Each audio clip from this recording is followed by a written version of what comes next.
Student, इस video lecture में हम लोग 12th क्लास बिहार बोर्ड के लिए जो 400 से ज़्यादा मोस्ट इम्पॉर्टेंट ऑब्जेक्टिव क्वेश्चन कर रहे हैं उसका ये चौथा वीडियो है। और ये हम कर रहे हैं अपने रेनबो बुक से सारे प्रोज और पोएट्री के जो मोस्ट इम्पॉर्टेंट ऑब्जेक्टिव क्वेश्चन है उसी को कवर कर रहे हैं। तो चलिए शुरू करते हैं।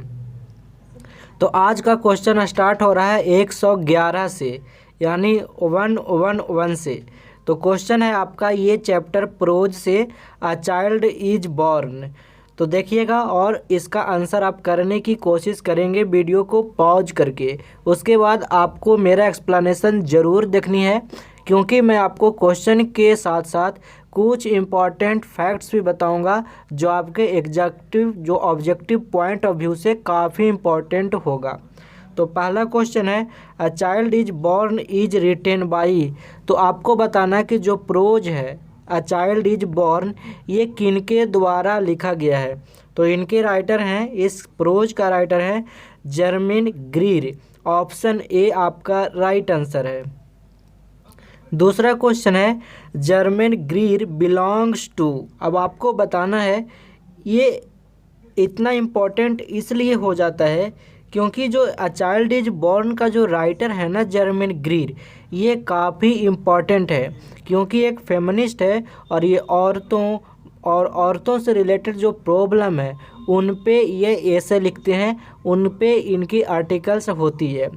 और ये आपका प्रोज भी है, उसी टॉपिक से रिलेटेड है। एक बच्चे का जन्म होता है, उससे रिलेटेड जो स्टडी केसेज हैं उसको इस ऐसे में जर्मन ग्रीर है ना जो बताए हैं। तो चलिए बताइए कि जर्मन ग्रीर कहाँ से बिलोंग करते हैं। तो ये बिलोंग करते हैं ऑस्ट्रेलिया से। तो आपको याद रखना है कि जो जर्मन ग्रीर जो थे ये ऑस्ट्रेलिया के निवासी थे। ऑप्शन डी आपका सही आंसर है। 103 नंबर क्वेश्चन कह रहा है कि a child is born oblique an. अब यहाँ पे आपको बताना है कि जो चाइल्ड इज बॉर्न जो प्रोज है ये स्टोरी है या फिर ऐसे है। तो मैंने आपको अभी हिंट दिया था कि ये एक ऐसे है। देखिए, ये आप ऐसे समझिए कि जो एक बच्चे का जन्म होता है, एक प्रेगनेंसी का जो पीरियड होता है, जो बर्थ का मैनेजिंग होता है, उस पे ये आर्टिकल लिखा गया है, उस पे ये कमेंट है, ऐसे है जो कि जर्मन ग्रीर कर रही है। ठीक है, चलिए नेक्स्ट क्वेश्चन है 114 sex and destiny is written by. अब इनकी एक बहुत ही फेमस रचना है, आप कहें तो इनकी एक बहुत ही इम्पॉर्टेंट बुक है। और ये बुक का नाम इतना ही नहीं है, इस बुक का नाम और है, मैं अभी बता रहा हूँ। इस बुक का कंप्लीट नाम है sex and destiny the politics of human fertility.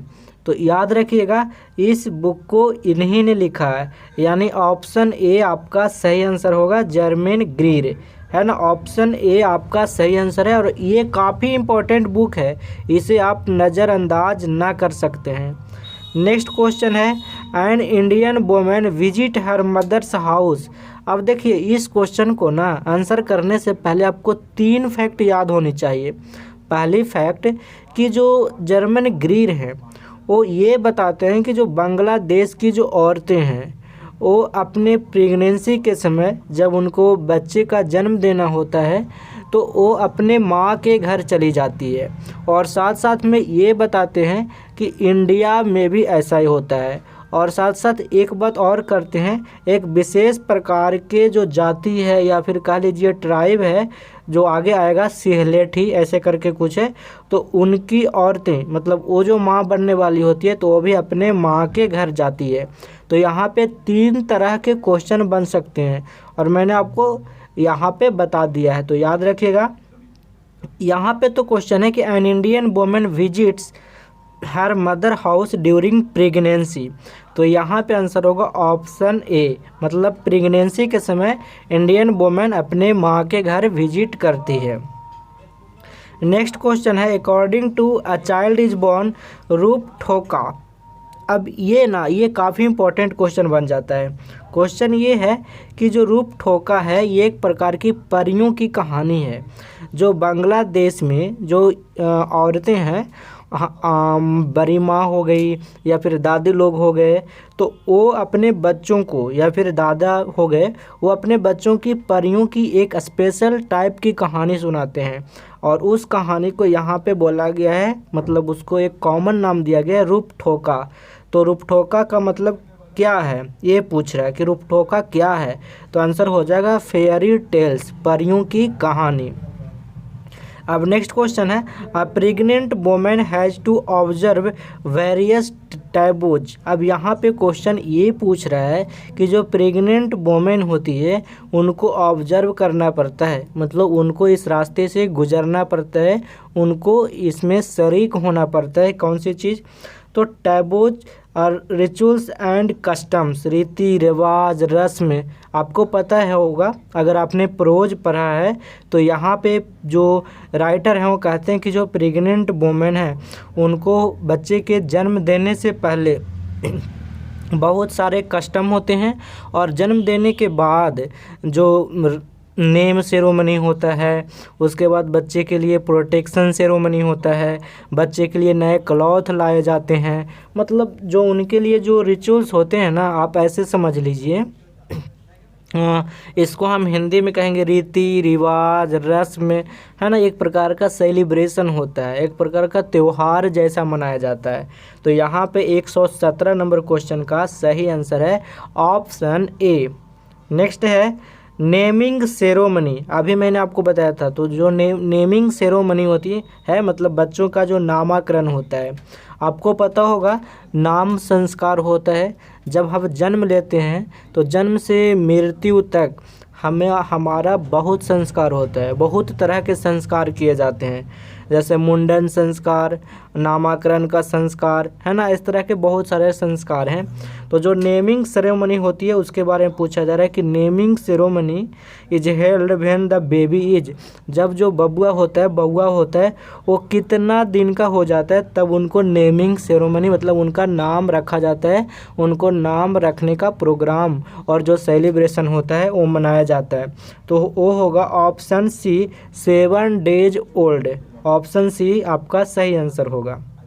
Next question देखिए, यही मैं बात कर रहा था, इसको आप सिलहेटी, है ना, ये एक ट्राइब का नाम है, एक प्रकार की विशेष प्रकार की जाति के लोग बांग्लादेश में पाए जाते हैं।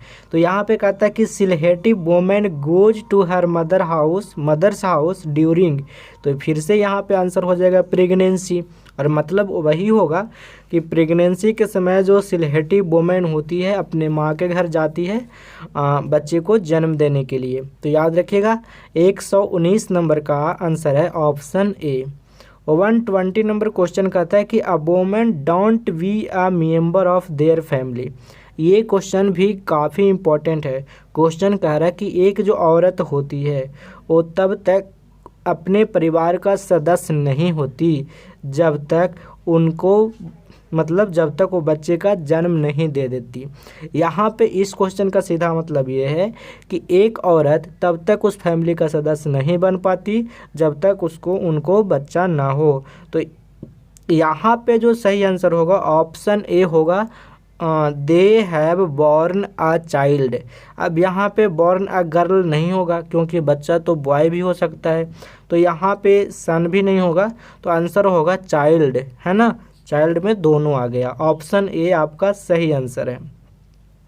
121 नंबर क्वेश्चन है द होल मैटर का मतलब पूरा का पूरा जो भी प्रोसेस है प्रेगनेंसी का वही पूछ रहा है कि the whole matter of pregnancy is a. तो यहाँ पे कह रहा है कि जो प्रेगनेंसी है ना, प्रेगनेंसी का जो पूरा का पूरा जो मैटर है, पूरे के पूरे जो दिन है महीने हैं प्रेगनेंसी का, वो एक सेलिब्रेशन जैसा होता है। मतलब जो यहाँ के जो लोग हैं एक त्यौहार की तरह मनाते हैं।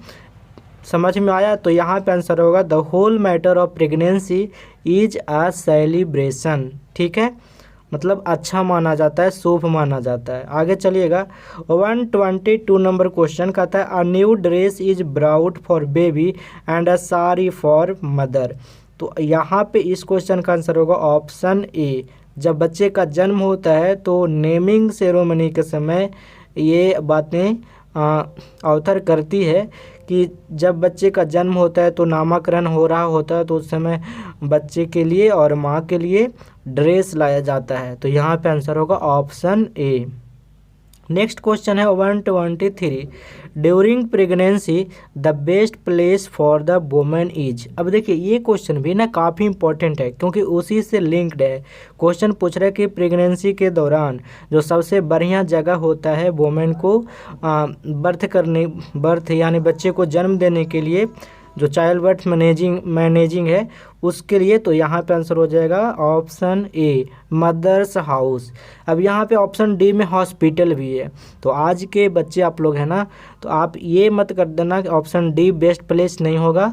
बच्चे को जन्म देने के लिए सबसे बढ़िया स्थान यहाँ पे इस प्रोज में जो बताया गया है उसी हिसाब से आंसर दें, अपने मन से नहीं दें। तो यहाँ पे बताया गया मदर्स हाउस, माँ का घर। तो ऑप्शन ए आपका सही आंसर होगा। 124 नंबर क्वेश्चन कहता है कि when a baby is born, जब एक बच्चे का जन्म हो जाता है, it is an occasion of Joy for the. अब यहाँ पे क्वेश्चन पूछ रहा है कि जब बच्चे का जन्म होता है तो जन्म के समय जो अवसर होता है, जो सेलिब्रेशन होता है, जो त्यौहार जैसी आनंद जो मौज मस्ती की जाती है, उस किसके लिए होता है? ये जॉय, ये आनंद किन के लिए होता है? तो ये पूरा का पूरा फैमिली के लिए होते हैं। सभी लोग खुश होते हैं और सभी लोग उस खुशियाँ को एक साथ मनाते हैं। तो 124 नंबर क्वेश्चन का आंसर हो जाएगा ऑप्शन डी। 125 नंबर क्वेश्चन कह रहा है कि the hospital was very uncooperative about.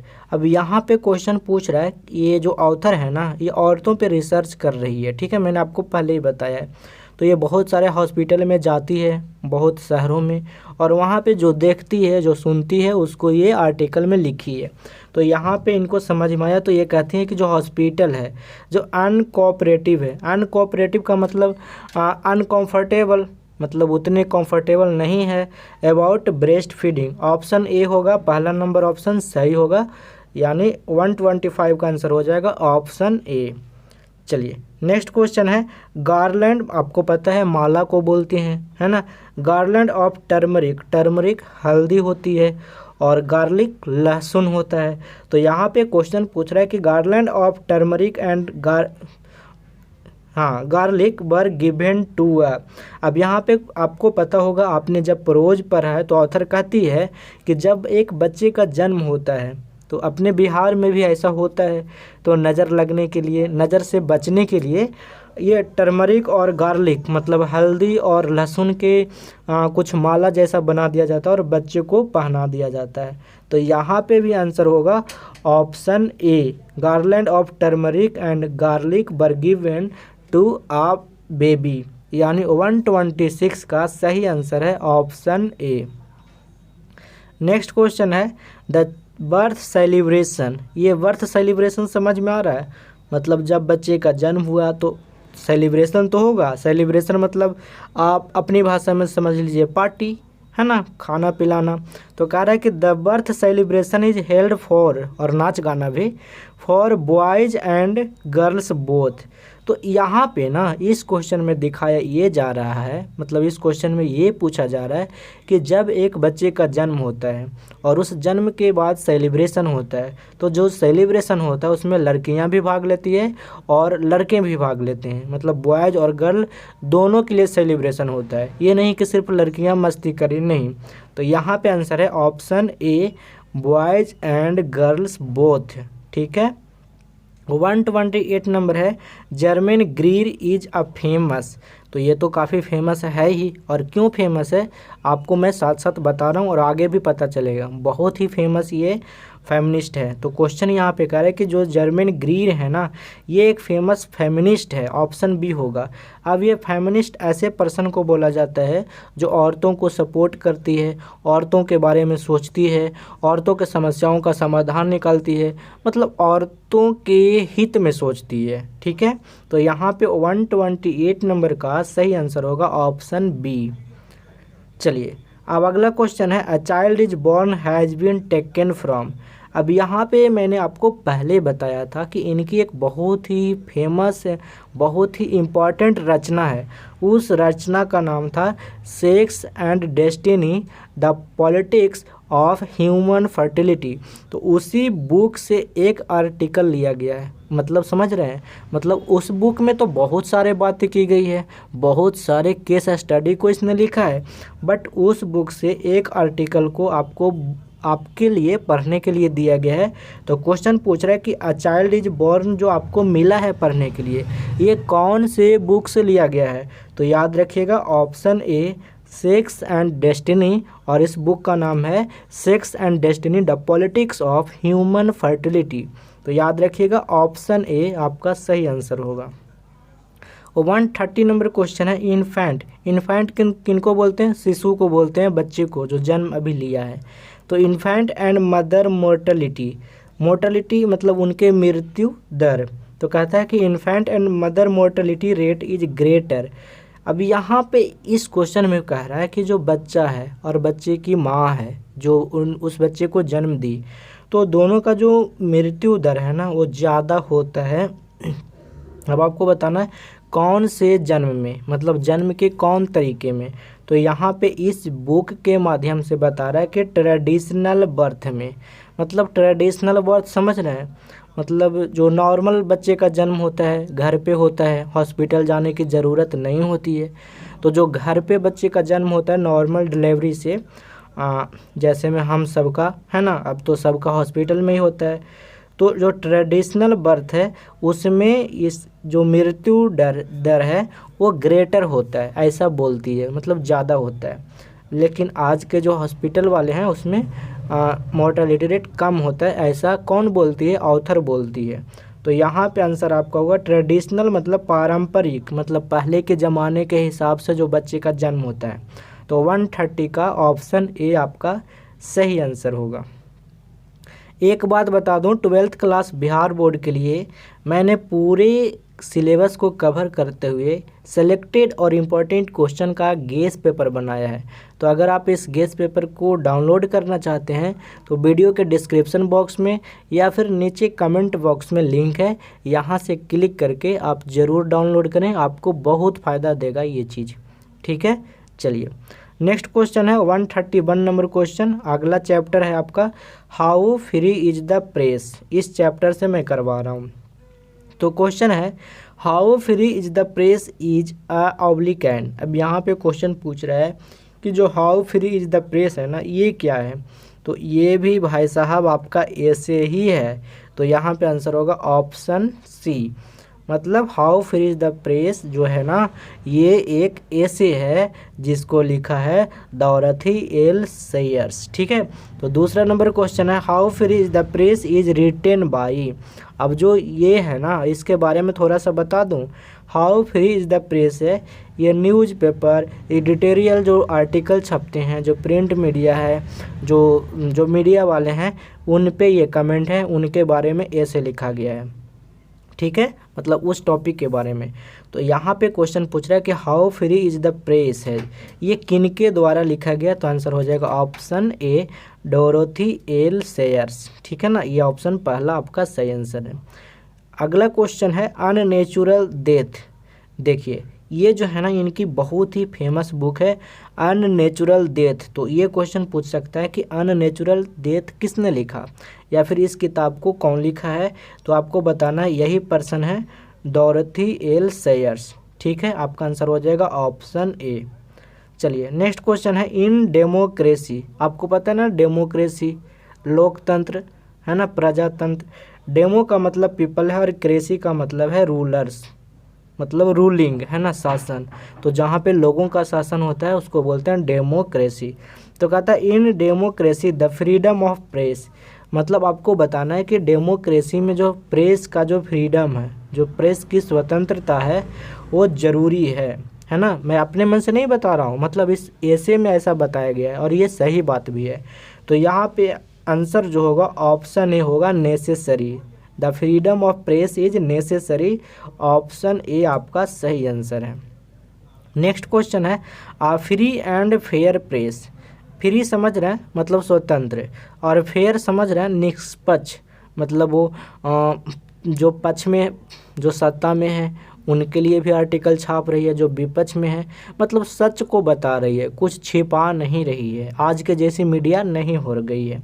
तो यहाँ पे क्वेश्चन में लिखा हुआ कि a free and fair press, मतलब एक स्वतंत्र और निष्पक्ष जो प्रेस है वो ट्रू होता है, वो सच होता है, नहीं ट्रू वॉच डॉग। अब वॉच डॉग क्या होता है, जैसे कोई भी ऐसा चीज़, वॉच डॉग का मतलब जैसे आपका वॉच डॉग कौन है, आपकी बहन है, आप पे नज़र रखे होती है, या फिर आपके माता पिता हैं आप पे नज़र रखे होते हैं। तो वॉच डॉग ऐसी एजेंसी, ऐसे पर्सन ऑफ ग्रुप को बोला जाता है जो किसी विशेष ग्रुप, किसी विशेष पर्सन पे निगरानी रखता है।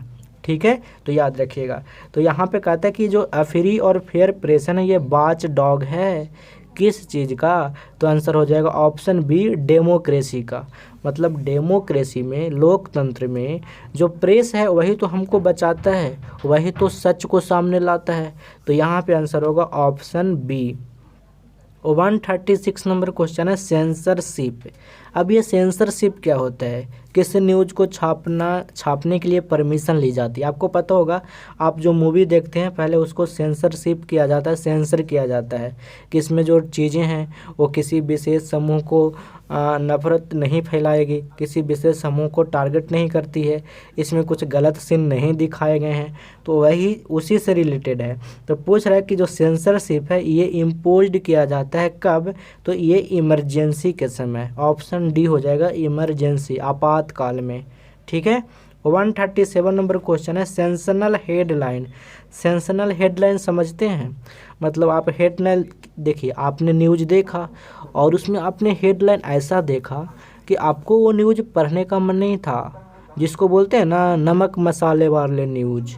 मतलब न्यूज़ कुछ है और उसमें नमक मसाला लगाकर आपको दिखाया जा रहा है कि ये क्या हो गया। तो वही चीज़ कहता है जो सेंसनल हेडलाइंस है। हेडलाइन मतलब वो न्यूज़पेपर में जो मोटे मोटे अक्षरों में लिखा होता है।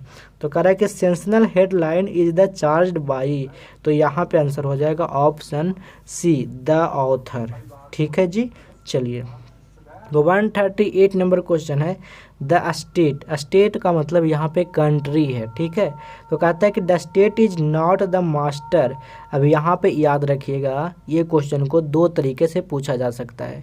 तो कह रहा है कि जो स्टेट है ना, जो कंट्री है, वो मास्टर नहीं है, वो मेरा मालिक नहीं है, but the servant of people, मतलब जो हम लोगों का वो सर्वेंट है, हम लोगों का नौकर है। देखिए इस क्वेश्चन में ना सीधा ये बोल रहा है कि जो गवर्नमेंट है वो हमारा मालिक नहीं है, हमने उसको चुना है डेमोक्रेसी में, तो हमारे तो नौकर हुए, हम मालिक तो हम हुए, जब चाहेंगे सरकार उखाड़ देंगे। ठीक है ना। तो ये कहना ये चाह रहा है कि the state is not the master but the servant of people. Option C आपका सही आंसर है। और 139 नंबर क्वेश्चन है फैक्ट। फैक्ट क्या होता है, जैसे मैं आप लोगों को फैक्ट पे ज़्यादा ध्यान देता हूँ, है ना, जब भी ऑब्जेक्टिव कराता हूँ तो मैं ऑब्जेक्टिव क्वेश्चन पे ध्यान नहीं देता हूँ। अगर मैं बढ़िया से फैक्ट बता दूँ ना तो सिर्फ 10 लाइन में हर एक प्रोज या पोएट्री का ऑब्जेक्टिव पॉइंट कवर हो जाएगा। लेकिन बहुत सारे लोग कहते हैं मेरे को 50 ऑब्जेक्टिव कराओ, ऐसे कराओ, तो मैं क्या समझाऊँ कितने लोगों को, है ना। तो मेरा बात मानो, आज से आपको भी बता दे रहा हूँ, सिर्फ फैक्ट पढ़ो। फैक्ट समझ में आ रहा है, मतलब उस लाइन में जो इम्पोर्टेंट बात की गई है ना उसको माइंड में रखो। अरे भाई एग्जामिनर तो क्वेश्चन को कैसे भी तोड़ मरोड़ के पूछ देगा, तभी तो आप बता पाओगे। और सिर्फ आप ये लगा के जाओगे लिस्ट कि मुझे ये क्वेश्चन ऐसे ऐसे याद करना है, ऐसे ऐसे ये ऑब्जेक्टिव है, इसको ऐसे ही सेम टू सेम रट लेना है, तो हो जाएगा आपका बेड़ा पार। ठीक है, इसीलिए कहते हैं आप फैक्ट पे ध्यान दो, इसमें जो बातें कही गई है ना उस पे ध्यान दो। और इस बात को मैंने अपने गेस्ट पेपर में बहुत अच्छे से ध्यान रखा है और वीडियो में भी ध्यान रख रहा हूँ, आपको पता है।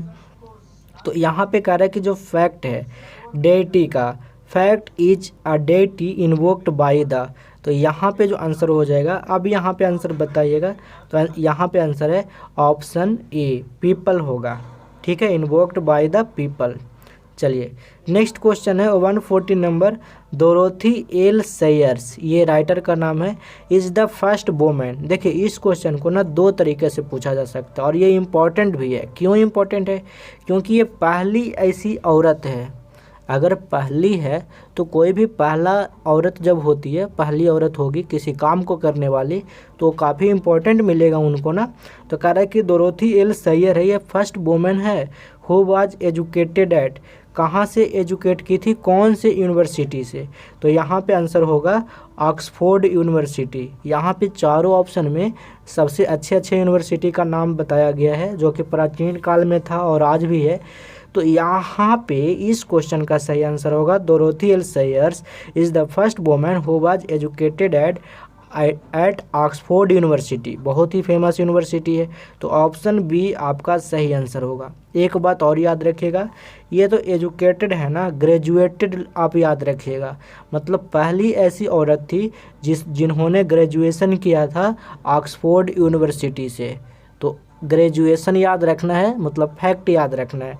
हो सकता है एग्जामिनर पूछते ग्रेजुएशन कौन की थी, पहली ऐसी औरत कौन थी जो ऑक्सफोर्ड यूनिवर्सिटी से ग्रेजुएशन की थी, निम्न में से बताओ। तो फिर हम बताएंगे डोरोथी एल सैयर जी थे। समझ में आया? तो आपको ऐसे ही पढ़ना है। तो आगे हम लोग देखेंगे। आज तक कितना ही। अगर आप PDF लेना चाहते हैं या फिर क्यूज करना चाहते हैं तो आप Birbal Prasad sir Telegram channel को ज्वाइन करिएगा, और इस टेलीग्राम चैनल का लिंक वीडियो के डिस्क्रिप्शन बॉक्स में दिया हुआ है। आज तक कितना ही। Thanks for watching. Bye bye. मिलते हैं नेक्स्ट वीडियो में।